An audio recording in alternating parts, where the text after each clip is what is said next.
Caros ouvintes, muito prazer estar falando aqui com vocês hoje, nesse dia tão maravilhoso. Estamos aqui na Faculdade Paulo Picanço.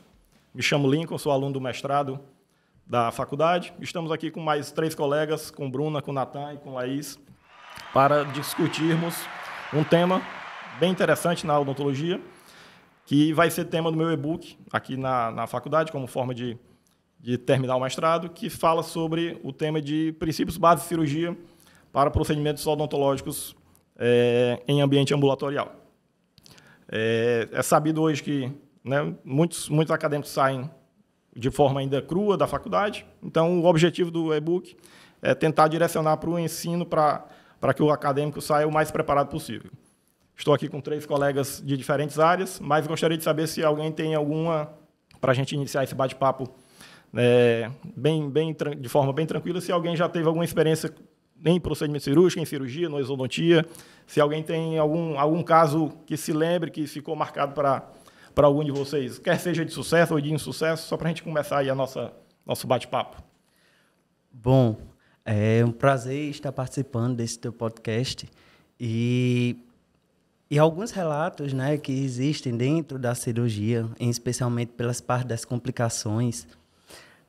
Me recordo muito em relação ao fato de que uma auxiliar uma vez me relatou que ela chegou num dentista e foi realizar um procedimento cirúrgico no qual envolvia também a parte do desgaste, utilizando a broca cirúrgica. Uhum. Essa broca acabou que gerando uma perfuração, entrando no seio, e como uma medida cautelosa que muitas vezes a gente até dentro da cirurgia utiliza, que é tentar fazer a retirada da broca via alvéolo ou pelaquela Celso Caldeluc, que todo mundo aqui já sabe um pouco dentro da cirurgia, acabou que não tirando a broca e fraturando também um outro dente vizinho daquele que estava no espaço e gerando 2 exodontias de elemento e sem a retirada da broca. Então, assim, pasmem, porque hoje realmente isso acontece e creio eu, Lincoln, que o seu podcast hoje, ele também já vem justamente a tentar nos ajudar para que realmente diminua esses casos de complicações. E como é que eu devo proceder diante de uma conduta como essa? Perfeito. Essa situação aí é bem desagradável para a gente que é profissional, para o paciente que está ali sofrendo o procedimento, que confiou na sua pessoa para executar o procedimento, né? Realmente é chato. Mas acontece, invariavelmente acontece. Não só isso, não como, né, deslocamento de dentes para dentro do seio, aí no caso foi a broca, acabou perdendo um dente que não era para ser removido. E se a gente não tiver um mínimo conhecimento ali de anatomia, de técnica cirúrgica, de qual a técnica a ser usada, como introduzir a alavanca no local certo, que broca usar em determinada situação, isso tudo, a gente lá na frente pode ser uma sequência de erros que lá na frente vai gerar o problema, né? Talvez a broca não tivesse, a caneta lá, a alta rotação não fosse, o push button dela não tivesse muito bem firme lá, né? E a broca soltou, porque a broca não é para soltar, normalmente não, a broca é para estar presa, mas ela se solta e já tinha comunicação e arremessou, foi jogada para dentro do seio. Isso é uma complicação que gera um procedimento cirúrgico muito maior do que o que a gente estava propondo para ele. A gente vai só tirar um dente, agora ele vai ter que abrir o seio, vai ter que tirar a broca, vai ter que tomar mais antibiótico, vai gerar mais edema, pode evoluir para uma comunicação bucosinusal, pode evoluir para uma sinusite. Então, um simples terceiro molar que você vai tirar gerou uma sequência de fatos aí que foram desagradáveis, né? Então, o intuito do e-book é tentar ensinar o beabá mesmo para o acadêmico, para o recém-formado, ter o menor risco possível de sofrer complicações ou intercorrências nos procedimentos cirúrgicos mais variados. Pode ser na exodontia, pode ser no implante, pode ser no simples parendodôntico, pode ser no enxerto. Então, todos os procedimentos cirúrgicos vão estar bem elencados lá para poder direcionar em cada etapa o que fazer, como fazer, o que não fazer. Outro ponto interessante é como seria, né, para a gente para ensinar o aluno melhor na graduação. A gente nota hoje que tem faculdade, a odontologia deve ter umas 20 já abertas. E a gente sabe que o ensino de cada uma vai variar, né? Umas vão ensinar mais, as mais tradicionais vão ter um processo de ensinamento melhor, Mas essas mais novas talvez não estejam preparando o dentista para o mercado de trabalho. E no tocante à cirurgia, que é o nosso tema de hoje, a gente nota que os acadêmicos, os futuros profissionais vão sair muito, muito verdes, muito inseguros. Ah, não quero cirurgia porque não teve um treinamento bom, não teve os professores talvez não passaram segurança, ou a metodologia aplicada não foi a ideal. Eu lembro da minha época de faculdade, a gente quase não via cirurgia. A gente tinha o risco de não se interessar por cirurgia era absurdo, porque a aula era terrível, os professores eram de uma outra época e não incentivava ninguém a fazer cirurgia. Hoje em dia a gente nota que tem muita gente querendo fazer cirurgia. Cada faculdade tem seu aperfeiçoamento, tem as residências que foram montadas, né, no estado todo, mas, assim, voltando para aquele acadêmico que quer isso, que vai se mudar lá para a cidadezinha dele, voltar para a terra dele, que vai precisar trabalhar no posto de saúde, e o primeiro paciente dele vai ser a extração de um canino superior isolado. Será que ele vai ter segurança para fazer esse dente? Como ele vai fazer? Eu já passei por uma dessa. Já passou? O canino tinha endo, né, na clínica popular, porque é assim que eu formei, eu fui para popular, é a realidade de muitos. Muito. E a gente pega de tudo e a gente tem que se virar. Então, eu fui lá, fui com a alavanca, né, descolei tecido e tentei fazer a exodontia, mas toda vez o dente quebrava. Quebrava, e chegou uma hora que eu não conseguia mais nem ver onde é que estava, de tão fundo que já estava. Uhum. Sorte que no dia tinha um outro amigo lá, que tinha mais experiência do que eu, e ele foi, abriu tudo, né, rebateu todo o tecido e conseguiu tirar, mas deu muito trabalho. Ainda assim, com a broca, o dente ia quebrando, e isso gera um trauma muito grande, porque nem na faculdade eu peguei um dente desse. Exato. E também, falando, acabou que eu lembrei que quando eu estava nos estágios da graduação, né, no posto de saúde, a dentista que estava lá no posto de saúde também era recém-formada. E eu fui tirar um dente, era um primeiro molar superior, e ele quebrou. Então, uma raiz foi para o seio, enquanto eu tentava tirar ela com a alavanca também. E eu estava na graduação, eu não sabia ao certo qual conduta tomar ali. E nem a dentista que estava me supervisionando. Porque também era recém-formada. Uhum. Então, ela precisou entrar em contato com professores dela para saber o que fazer. Então, acaba que você sai verde, você vai trabalhar verde e tudo pode acontecer. Exatamente. E, assim, você não sabe o que é que lhe aguarda. Então, falta algo, não sei se interesse mesmo por parte dos alunos, porque, lógico, que quando a gente quer, a gente vai atrás de aprender. Certeza. Ou mesmo a orientação, ou um trauma com a disciplina, porque não teve uma experiência boa na faculdade. Na faculdade também, eu não tive uma experiência boa com cirurgia. Mas daqui a pouco eu conto essa outra experiência. Então, acaba que gera traumas. Mas você precisa trabalhar, e no posto de saúde você precisa fazer extrações. Eu tenho uma outra colega que até hoje está no posto de saúde, e ela diz, muitas eu encaminho, eu não faço. Então, gera um dano também para o paciente, porque você sabe que você precisa sair do seu trabalho, ir ali para o posto de saúde, ficar na fila, passar por triagem, para decidir o que fazer. Chega lá, o dentista não sabe, tem que lhe encaminhar para um CEL. Na minha cidade, um dos CELs foi fechado. Então, como é que essa pessoa faz?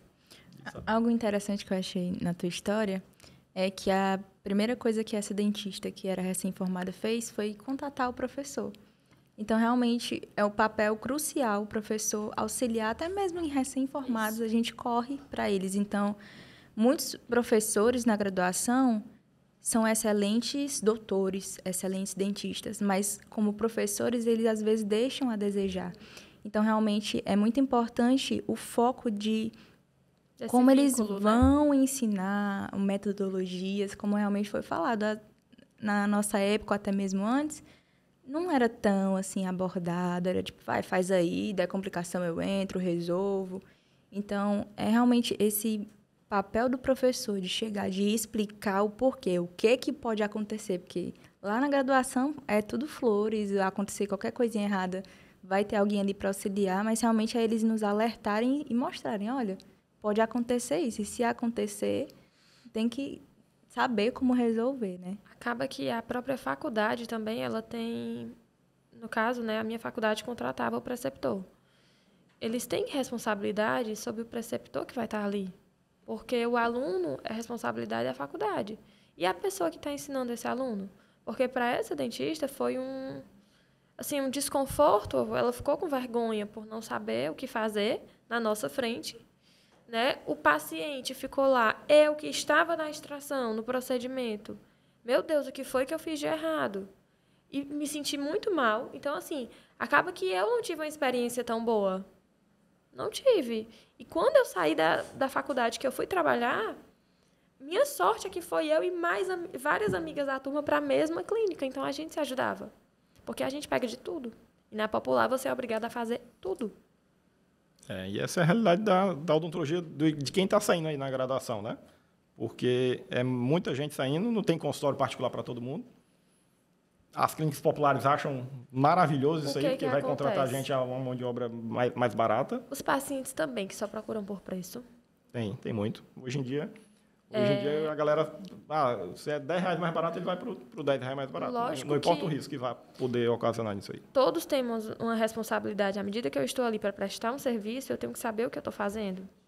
Mas, se eu não tenho tanta experiência, eu vou tentar cobrar mais em conta para que eu consiga mais paciente. Então, o paciente ele também tem que... se eu estou indo para cá, com certeza aquele ali que é mais caro, ele deve ser melhor, mas Exato. Eu vou assumir esse risco. Exato. Só que o paciente ele não está pronto para assumir esse risco. Ele quer pagar bem barato e quer ter um atendimento excelente para um recém-formado. Exatamente. Acontece muito. A gente trabalha em um hospital, toda semana chega, pelo menos uma intercorrência. Fratura de mandíbula por terceiro molar. A gente recebeu um caso, o camarada quebrou os 2 ângulos da mandíbula. Tive uma colega no mesmo paciente. Dois. Ele tirou um dente, o terceiro direito, fraturou a mandíbula. Tirou o esquerdo na mesma hora, fratura de novo. Fratura bilateral, um caso raríssimo. Não foi o seu, não. Mas é colega entre 3 e 4 anos de formado. A gente já tem até uma pesquisa lá, né, para ver qual é o perfil do cirurgião que está trazendo, do cirurgião dentista, está trazendo paciente para os hospitais. Hemorragia, fratura de agulha. Teve uma época que foram, em 6 meses, 3 fraturas de agulha. Eu não sei se é o material que não presta, não sei se é a técnica que não foi bem executada, não sei se o paciente se mexeu, mas alguma coisa aconteceu. Tu falando, acaba que passa um filme na cabeça da gente, porque a gente sabe das nossas histórias e das histórias dos colegas. Tem uma paciente internada hoje no hospital, que o camarada foi tirar o terceiro molar. A história da paciente é que ele fez uma coronectomia, ou seja, tirou só a coroa. Aí eu perguntei, mas por que ele tirou só a coroa? Não, porque ele disse que a gente estava muito perto do nervo. Mas no e-book você vai ver. Quem estiver assistindo vai ver depois do e-book. Quando eu acho que a raiz está perto do nervo, eu peço o quê? No mínimo o quê? Uma tomografia. Eu não consigo ver por uma panorâmica que a raiz está perto do nervo. Ele pediu uma tomografia? Não. Então ele não planejou tirar só a coroa do seu dente. Ele planejou tirar o dente todo, mas no meio do caminho ele viu que o negócio estava enganchado, que não conseguiu tirar e criou esse factoide de, não, vamos tirar só a coroa, porque, resultado, a menina infectou, hoje ela está tracostomizada, drenada no hospital de urgência. Por muito pouco, não complicou mais ainda para evoluir para um óbito, mas faltou pouco. Eu estou lembrando... Uma simples extração de um terceiro molar, né? Isso a gente vê corriqueiramente. Interessante que hoje a maioria dos graduandos recém-formados, a primeira coisa que parece como um filtro seletivo deles vão ingressar num aperfeiçoamento em cirurgia. Isso porque praticamente acaba que vocês sempre, qual é a minha maior dificuldade que eu sempre tive na minha graduação? Cirurgia. Beleza, eu vou querer que tipo de aperfeiçoamento? Cirurgia. Então, isso parece que já está como se fosse um filtro seletivo. A etapa pós-formei, pronto, já vou entrar dentro de um aperfeiçoamento. Não queira ser o cirurgião bucomaxilo, que ele queira dar plantão e tal, não, mas ele tem que ter um mínimo de conhecimento, porque ele vai precisar atender numa clínica privada, numa clínica popular, vai atender lá no interior dele. E as técnicas cirúrgicas não são só para cirurgia. A anestesia, que é um procedimento básico, eu acho que é o procedimento mais odontológico da face da Terra, é a anestesia. Né? E aí, muitas vezes, a anestesia não faz o efeito esperado, o paciente tem a intoxicação, a fratura da agulha. Então, até na anestesia que a gente vai fazer por um canal, por um procedimento periodontal, para qualquer procedimento odontológico que não seja exatamente cirurgia, esses princípios têm que estar na cabeça do profissional. Né? Não é só, não, eu só quero orto. Nunca vou precisar anestesiar nada. Já precisou anestesiar alguma coisa? Precisa anestesiar. Não tem como escapar. Nem que você não faça, mas você saiba indicar, é ortodontista, tá vendo lá um terceiro molar nascendo de forma diferente. Será que esse dente vai erupcionar? Será que não vai? Vou pedir o exame. Que exame? E aí, vou esperar, eu encaminho logo para o cirurgião para ver se vai precisar tirar, se não vai. Né? Então, tudo isso, os conhecimentos são amplos. E quanto mais a gente puder tê-los para nos ajudar e ajudar o paciente, melhor. E eu acho até interessante a gente também falar sobre a multidisciplinariedade. Porque, às vezes, existem casos, por exemplo, vai para orto, mas necessita de uma cirurgia, então já são duas, querendo ou não, disciplinas que vai envolver uma determinada abordagem para aquele paciente. Às vezes não é nem tanto somente uma clínica de ortodontia com cirurgia. Às vezes, por exemplo, em decorrência de alguns traumatismos ou algumas coisas que venham a ser efetuar diante de um determinado procedimento cirúrgico, tentar viabilizar para outros profissionais, por exemplo. Geroparestesia. O cirurgião hoje, ele está preparado para também realizar um protocolo de parestesia para diminuição e tudo mais, ou então poderia existir alguns tipos de referências que eu poderia encaminhar àquele determinado paciente. Então, é interessante não somente eu ser formado, mas também eu estabelecer parcerias que vão gerar uma complementariedade naquele meu plano de tratamento que eu estou estabelecendo para aquele paciente, mas, ao mesmo tempo, também diminuir até aqueles processos de intercorrências que a gente poderia ver que existe hoje também dentro da cirurgia. Certeza. Vocês estão falando, assim, eu não sei se vocês formados foram para a Popular, mas todas essas vivências a gente passa na Popular. Eu lembro que na minha primeira semana na Popular também chegou para mim, porque, assim, o paciente que vem para você, você não pode escolher qual vai atender, é a ordem que está da ficha. Te vira. E eu dei o azar de pegar um terceiro molar inferior impactado. Eita. Gente, eu nunca vi isso. Na faculdade eu não tirei um terceiro molar inferior. E a sorte é que acabou que eu fiz amizade. Eu digo, mulher, tu pode me ajudar? E essa menina já estava na clínica há 1 ano. Então ela já tinha mão. Vamos. Isso era um sábado. Sábado a clínica só funcionava até 1h da tarde. Saíram lá às 4. Eu e ela ficamos lá até 4 horas. Olha aí. Certeiro. Era o porteiro da Foram clínica. 3 horas Tava e esperando meia vocês sair. tentando tirar o dente, ar-condicionado ligado e o suor descendo. E a mão dormente não conseguia mais fechar. Chega um momento que Não deu mais. Tem que ter Não outra deu. pessoa para ajudar. Porque Eu se você não- tentava, mas tem assim, um bloqueio assim. eu não você sabia. Eu não sabia, porque acabou que quebrou o dente. Então, ficou uma raiz. E não conseguiu. Foram 3 horas e meia, gente. É sério. Eu nunca vi isso. Então, assim, é assustador. Aí das duas, uma. Ou você vai fugir da cirurgia, nunca mais vai querer saber de tirar nenhum dente na Por vida. isso que hoje ou eu você não vai entrar faço ou você vai mais. entrar no mínimo no pensamento de cirurgia, né? A maioria isola. A maioria esquece. Eu não quero essa porcaria Não, aqui. eu não faço Vou mais. prezar. Vou ganhar dinheiro. Foram muitas histórias. Mas alguns enveredam a Muitos profissão. Pois traumas. é. E aí, assim, isso é muito ruim pra gente, porque eu fico, poxa, eu não faço, eu vejo meus colegas fazendo, mas o que tem aqui atrás, terceiro molar, já tive caso de parestesia, a raiz que foi pro seio, Sangramento. graças a Deus eu não peguei, não. Chega sangramento É de rotina. desesperador. O camarada tira o terceiro Mas- molar, sutura, belezinha. Depois de 2 horas o paciente volta, coagulosão dentro da boca. Ele não sabe. Muitas vezes, né, o colega não vai saber o que fazer. Encaminha para uma urgência. Mas hoje- Chega na urgência de um CEL, por exemplo, não tem um especialista em cirurgia, aí ele vai encaminha para o IJF.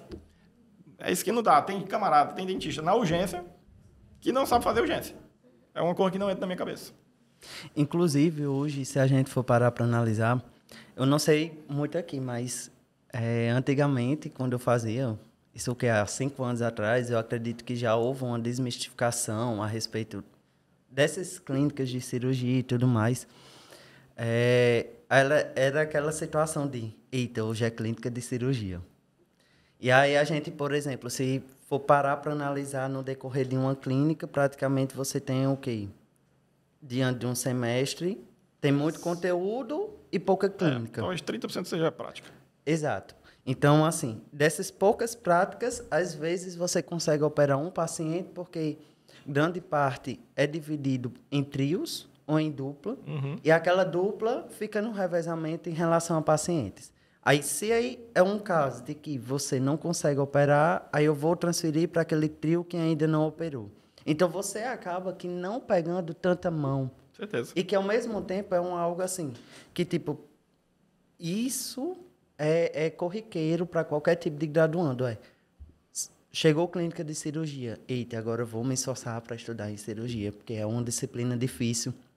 Então, se isso já fosse incrementando dentro da própria graduação sobre a situação desse peso ou carga que existe dentro da cirurgia, porque embora que você diga assim, fraturei um dente, beleza, mas você pode fazer outras coisas dentro da graduação, por exemplo, uma lima passada em um forama apical, ou um determinado procedimento lá de dentística que resultou num aendo. Então, isso são coisas... Tem soluções que tem solução relativamente simples. Exato. E que, assim, às vezes, sobre esse tipo de situação em que o aluno ele já pode estar frustrado por estar cursando aquela disciplina devido escutar por tantas pessoas já comentarem e adquirir aquele certo tipo de medo ou receio, acabar que se gerando alguns tipos de complicações, embora tendo uma experiência ou duas experiências, aquele profissional ali, querendo ou não, ele vai sair um pouco frustrado.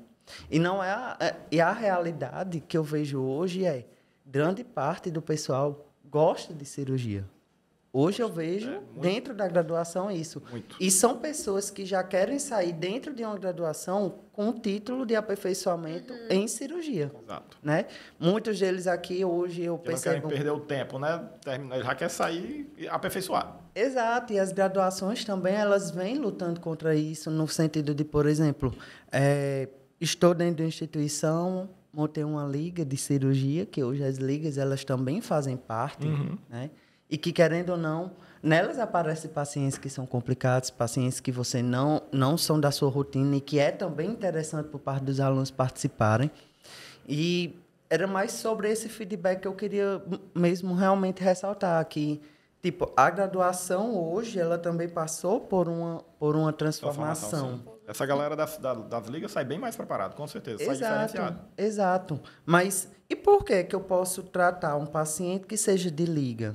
Um paciente não, um aluno que seja de liga, de uma forma diferenciada, e por que não querer repercutir esse mesmo ensinamento para alunos de graduação? Porque, querendo ou não, esses alunos de graduação, uma vez, eles vão fazer também um aperfeiçoamento. Isso, são dentistas como todos os outros. Exato. Então, é mais ou menos sobre isso. Se tentasse chegar a um equilíbrio entre que alunos de graduação, alunos de liga, e provavelmente aqueles alunos de aperfeiçoamento, eles pudessem ter uma base boa, né, uma base mais ainda proveitosa, eu acreditaria que existiria menos casos de complicações, entre aspas, porque vai depender do aluno também, mas, ao mesmo tempo, algo que a própria graduação ela poderia incentivar os alunos a não cometerem tantos erros. Certeza. Sim. Outro coisa que a gente tem visto muito recentemente é pacientes que usam os antirreabsortivos, né, os alendronatos da vida aí. E, na maioria das vezes, o gineco ou o reumato que prescreve para o paciente, ele não alerta dos efeitos colaterais, as complicações que possam vir a ter, principalmente no que relaciona à cavidade oral. E o paciente não comenta com o dentista também, não precisa nem ser um cirurgião, um periodontista. Já peguei paciente que perdeu a mandíbula todinha de um lado, porque fez uma raspagem, tinha uma doença periodontal, tomava o Zometa, não falou para o dentista também não perguntou. Depois de 1 ano e meio, a mandíbula da paciente estava toda ruída de osteonecrose. Como é que você repara isso, um negócio desse? É irreparável. É um defeito que não tem como reparar. Então, muitos pacientes de radionecrose também, que foram submetidos à radioterapia, lá no hospital a gente deve ter uns 8 pacientes, entre alendronato e radionecrose, com exposição de osso dentro da boca, que a gente já tentou 3, 4, 5 procedimentos e não fecha. Tem que evoluir muitas vezes para ressecção, para botar placa, botar prótese customizada, porque não fecha. O tecido não é saudável para reagir ao procedimento cirúrgico. A gente faz laser para tentar melhorar o processo, mas muitas vezes a gente se entrega e diz, não tem mais o que fazer. O paciente vai ficar deformado para o resto da vida, sem conseguir mastigar, sem falar direito, porque a medicação que ele tomava ou a radioterapia que ele sofreu não foi passado para os profissionais que ele estava tendo. Ou se foi, o camarada não estava nem aí, extraiu o dente e PT saudações.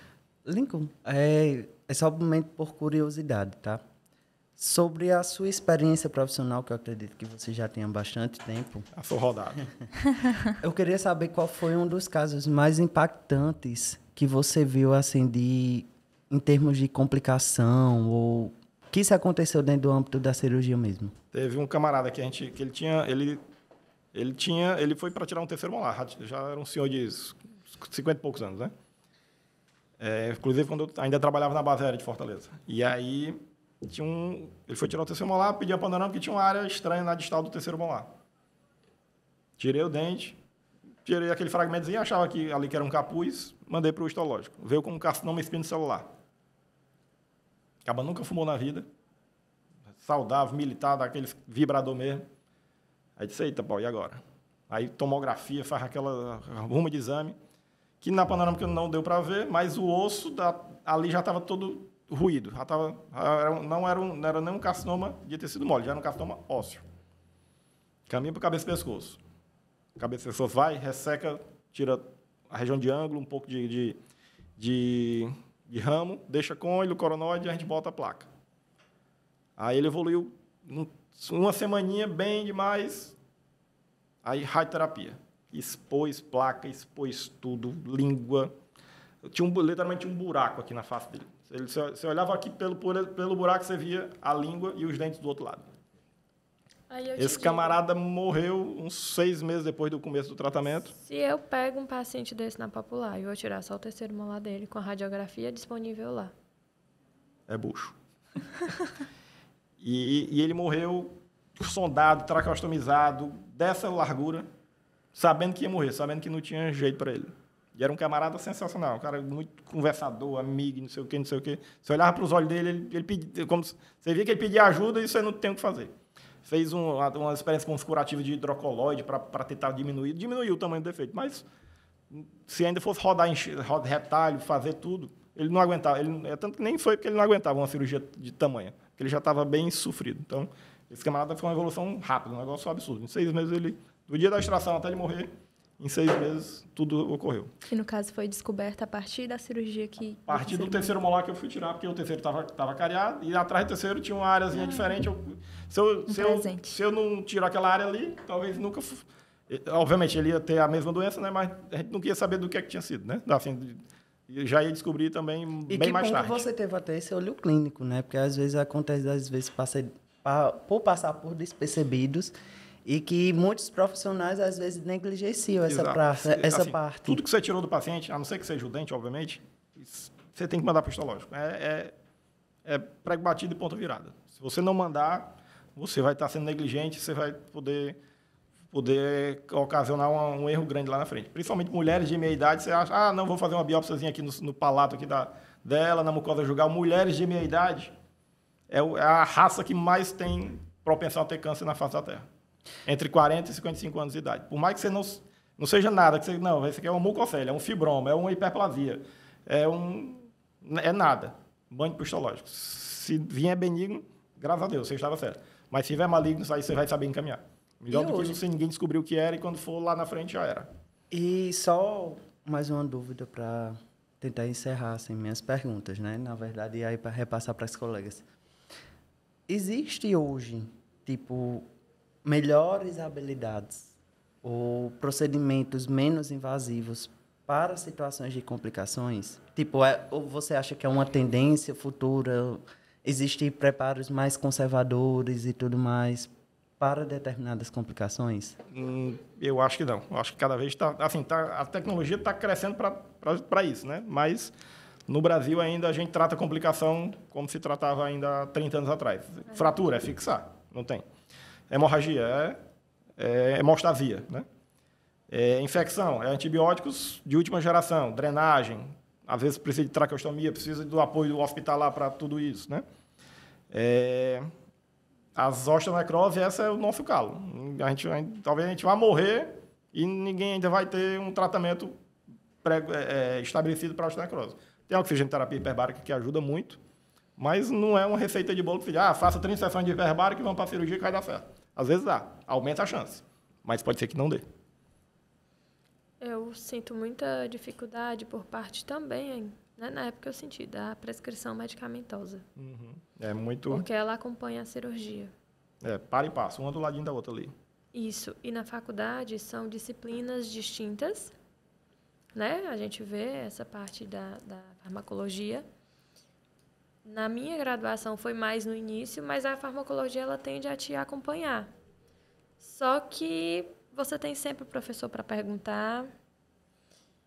E quando você forma, você não tem. Pacientes Você tem que aprender só aquela receitinha ali de bolo ali, amoxicilina, ibuprofeno e Só de que pirona. o que está acontecendo? A resistência desses pacientes. Acontece. A falta de higienização. Porque o profissional, ele também tem que orientar o pós-procedimento desse paciente. E, às vezes, você orienta e o paciente não faz. E, quando volta, a culpa é sua. E, hoje, está cada vez... os riscos eles estão tomando uma proporção muito grande. Porque você é processado, você vai ser exposto na internet, você vai ser cancelado. Cancelado é ótimo. Mas são os termos de hoje. Mas eu não entendo. Para mim, cancelado é após a aula mais tarde, vamos cancelar a aula porque nós vamos tomar uma no bar. Aí é um motivo bom para um cancelamento. Mas assim, é a sua imagem também. Sim. Então, não é só você saiu da faculdade, eu tenho que trabalhar, eu sou obrigado pela clínica a fazer isso. Porque nas clínicas você assina um contrato de aluguel daquela sala, porque a clínica não se responsabiliza. Se deu problema, volta para você. E, às vezes, você nem sabe, porque você é obrigada a assinar. Nem lê. Verdade. Então, você assina porque tem que assinar, senão não trabalha. Isso. Então, se lê, perde tempo. É melhor assinar. Isso. Ou não ir. Isso. E, gente, é muito difícil. As coisas elas estão sendo banalizadas. Tudo bem, o aluno sai da faculdade, ele vai realmente querer fazer o aperfeiçoamento. Mas não é todos que têm condição de pagar. Então, a base ela tem que ser feita na faculdade. Você já pagou uma faculdade privada? Mas o que acontece? Tipo, existem, né? Não tem como julgar. Mas a má fé. Não, vamos fazer aqui, ensinar o básico para que quando eles saírem, pagar o aperfeiçoamento. Tem.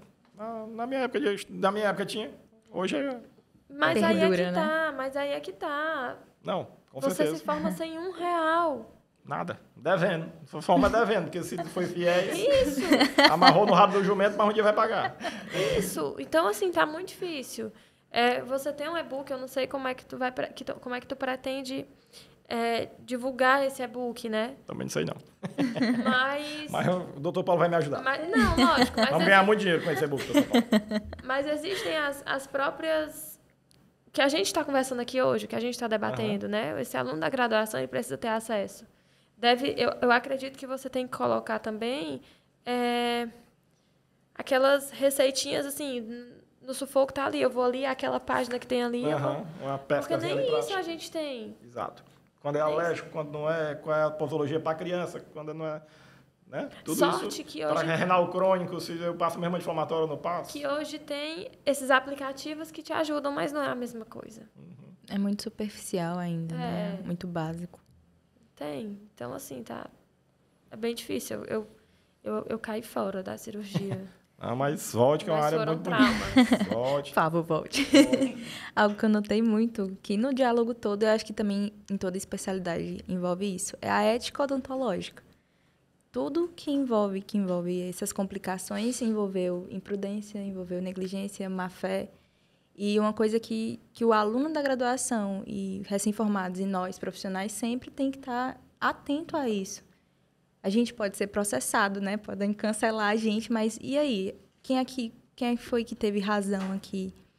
Foi eu que errei? Se eu errei, eu vou reconhecer, vou tentar corrigir, ou eu vou... Não, fui eu não, foi o paciente que fez alguma coisa. Então, eu acho importante também os alunos terem essa ciência de que, olha, na faculdade é fácil. O aluno errou, a culpa é do professor que não orientou direito. Recai sobre a faculdade, recai sobre o professor, o orientador. E aí vem a parte, né? Os professores orientem, expliquem e mostrem que, olha, se tiver essa complicação, sua conduta é essa. Se acontecer, você tem que ser claro com o seu paciente antes mesmo do procedimento e explicar, esclarecer tudo. sobre a experiência de... tirou 2 dentes. Eu tenho uma experiência, coitado, do meu pai, né? Ele morava no interior, né? Antigamente, tudo. Eu nem lembro se o procedimento que ele foi fazer para retirar o dente, se era realmente um dentista que fazia. E aí ele tinha um pré-molar que precisava retirar. E no meio do procedimento, a pessoa que estava tirando retirou o outro também. E aí ele virou pro meu pai e disse, não, foi basicamente 2 pelo preço de 1. Black Fraud. Foi Exatamente. E meu pai, né, leigo, não fez nada, só aceitou, tipo, tudo bem, né? Às vezes até era um protético, né? Podia ser um... Mas ele ficou sem esse dente por um bom tempo. Tem até uma história que a gente conta no meio odontológico, o camarada vai lá para tirar o dente, o seu pai foi lá, 2 horas depois, tirei. Tirou, doutor, tirei o que estava atrapalhando. Agora eu vou pro seu. Aí perde o preço 2 por 1. A gente conta muito essa história. E sem contar que a gente ainda não poderia deixar de falar, porque eu vivi essa experiência, então eu posso relatar, de que existem alunos recém-formados que vão trabalhar também dentro do interior e em zona rural. Tem. Que não tem. Porque a condição que dão em zona rural, o posto às vezes... de saúde que eu fui... Balde de areia, cadeira de plástico. Não, na verdade, não é nem tanto sobre esse cenário. É sobre aquela situação de, por exemplo, eu vou fazer aqui uma cirurgia, mas me dão um mínimo.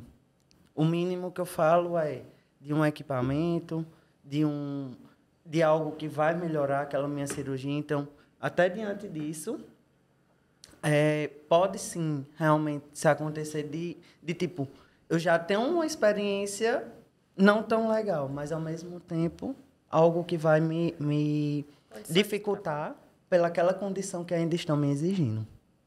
Com certeza. Eu acho que, com o passar dos anos, aí as faculdades vão ter que tentar formar melhor os dentistas, né? Principalmente nessa área que é mais crítica, que pode ter mais complicações, que pode ter mais acidentes, para evitar que tudo que é adjacente gerado vai vir para algum canto. O paciente não vai ficar em casa trancado num quarto escuro. Ele vai procurar alguma assistência. Ou encaminhada pelo colega, se o colega percebeu que o fato aconteceu, e ele vai ter a hombridade de dizer, olha, errei, cometi essa falha, mas eu vou com você até o fim. Alguns não vão até o fim, alguns mandam, não, procure lá o hospital, lá vai resolver. Se vira. Se vira. Literalmente, sempre caga pro paciente. Mas outros vão lá, pega na mão e liga todo dia. O paciente sabe perceber essa diferença. Aquele que ele deixou para lá, o paciente pode... É só esperar ele sair do hospital, que aí o processozinho já está engavetado ali para poder sair do canto. Sim. Então, essa parte jurídica aí é fundamental para a gente ter noção de que tudo que a gente faz pode recair sobre a gente, tanto de bom quanto de ruim. Então, diante disso, alguém quer comentar mais algum assunto, alguma experiência hilária ou sofredora? Queremos ler seu e-book, com certeza. Vai ficar pronto lá em meados de março do ano de 25. 25. E agradeço a todos. Né? Espero que todos tenham um dia bem fantástico e que lá em março o meu e-book possa de ajudar de alguma forma nesse tocante. Agradeço, Laís, agradeço, Bruno, agradeço, Natan, agradeço ao professor Paulo por nos ofertar esse momento tão diferente do que a gente tem acostumado na nossa vida. Tenham todos um bom dia.